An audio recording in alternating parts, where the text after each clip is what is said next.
السلام عليكم. لا تنسوا الاعجاب بالفيديو والاشتراك في القناة تشجيعا لنا لنستمر بنشر المزيد إن شاء الله. Bonjour à tous, aujourd'hui on va voir le cours du théorème de Thalès, toujours avec les cours des troisième année collégiale. Alors, ce cours-là est divisé en deux sections. La première section, c'est le théorème direct. Alors, pour ce théorème-là, on va voir que il y a plusieurs versions, mais on va voir la version la plus simple. Alors, l'hypothèse du théorème direct de Thalès, on a deux droites séquentes en un point. Donc, par exemple, si on appelle ça la droite D, et ça la droite D', alors les droites D et D' sont séquentes en 1. Alors, la deuxième hypothèse, on va prendre par exemple deux points appartiennent à la droite D, on l'appelle par exemple B et N, et deux points appartiennent à la droite D, par exemple C et M, de telle façon que les deux droites B, C et MN sont parallèles. Alors on récapitule. La première hypothèse, c'est que les deux droites D et D' séquentes en A. La deuxième hypothèse, c'est que les deux points M, C appartiennent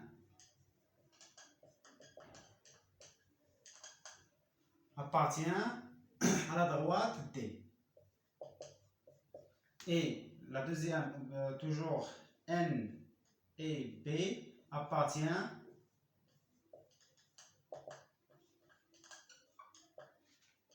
à la droite D'.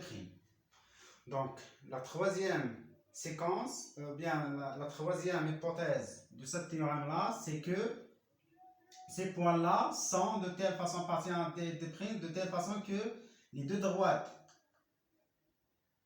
MN et BC sont parallèles.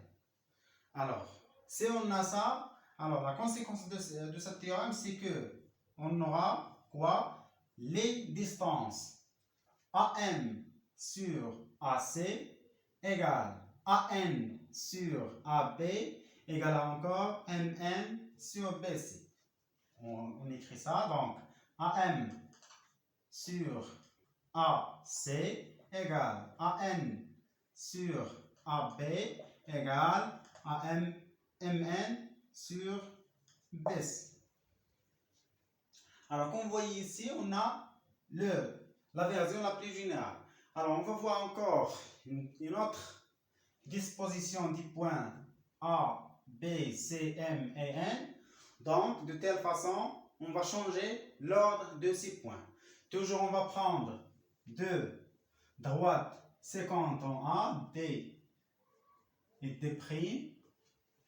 On va voir, ou bien on va prendre encore deux points appartiennent à la droite D, par exemple B et N.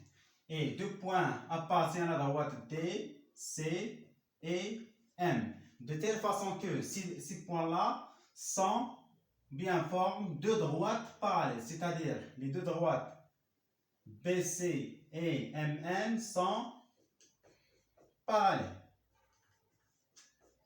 C'est bon? Donc, je récapitule. Alors, la première condition, c'est que les deux droites, donc D et D' sont séquentes en 1. Alors, la droite D, c'est exactement la droite CM. Donc, on va prendre A appartient à CM et A encore appartient à BN. Alors, cette condition-là regroupe les deux conditions ici, c'est-à-dire la séquence et l'appartenance, c'est-à-dire A appartient à la droite CM c'est-à-dire que encore les deux points M et N appartiennent aux mêmes droites D. Encore A appartient à la droite BN, c'est-à-dire que les points A, B et N appartiennent aux mêmes droites D', c'est-à-dire sont alignés. C'est-à-dire ces points-là sont alignés, encore ces points-là sont alignés de sorte que les deux droites BC et MN sont parallèles. Donc, pour ces deux conditions-là, ou bien ces deux hypothèses-là, on aura comme condition, ou bien comme conséquence, on aura quoi? Les points, ou bien les distances AM, donc les rapports égaux AM sur AC égale AN sur AB égale AMN sur BC. C'est bon? Donc la troisième version de cette théorème. Donc en changeant juste les positions des deux points BC et MN. C'est-à-dire on va voir ici N, ici B. Encore ici M, ici C. Alors comme vous voyez ici on a quoi? Donc AN sur AC, donc AM sur AC égale AN sur AB et toujours MN sur BC. Bien sûr, si on prend les dispositions des points pour le premier cas, ou bien le deuxième cas, on peut inverser ces rapports-là.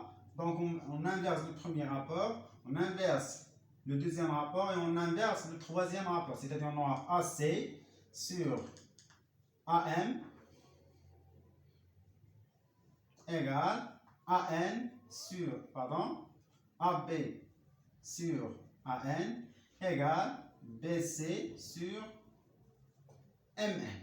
Toujours, on aura l'égalité des rapports. C'est-à-dire, soit on commence par les points A, B, C en haut et après les points A, M, N en bas, ou bien inversement. Donc, toujours, on aura l'égalité des rapports. Alors, on va voir d'abord des exemples pour bien comprendre le théorème direct de Thalès. Alors, il faut noter encore que le théorème direct de Thalès permet de calculer les distances. C'est-à-dire, soit on aura trois distances et on va voir la quatrième, soit on aura deux distances en gardant la troisième distance, après on va vérifier la quatrième distance, ou bien on va démontrer quoi? La non-parallélisme des deux droites. C'est-à-dire, si on a deux rapports ne sont pas égaux, alors les deux droites ne sont pas parallèles. Donc, il faut bien sûr retenir que le théorème direct de Thalès permet de calculer les distances. Deuxièmement, permet de, bien sûr, démontrer le non-parallélisme des droites. Donc, on va voir un exemple pour bien comprendre.